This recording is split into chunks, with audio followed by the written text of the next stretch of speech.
దీపావళి దీపాల పండుగ ఆనందం, జ్ఞానం, శాంతి మరియు ధర్మం మొదలైనవి అధర్మంపై విజయం సాధించిన మహత్తర సందర్భం. దీపమంటే కేవలం వెలుగు కాదు, అది జ్ఞానం, సత్యం మరియు ఆత్మచైతన్యం యొక్క సంకేతం.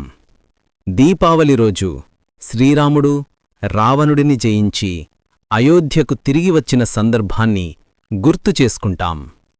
నరకాసురునిపై సత్యభామ విజయంకు గుర్తుగా జరుపుకుంటాం. ప్రతి దీపం మనలోని అజ్ఞానాన్ని తొలగించే జ్ఞానానికి చిహ్నం.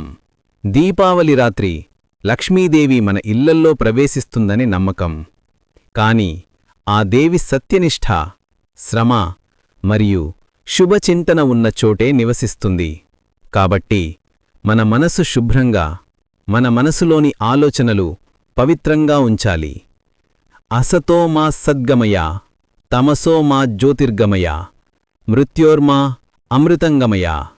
అంటే అసత్యం నుండి సత్యం వైపు, చీకటి నుండి వెలుగువైపు, మరణం నుండి అమృతత్వం వైపు నడిపించుము ఓ పరమాత్మా.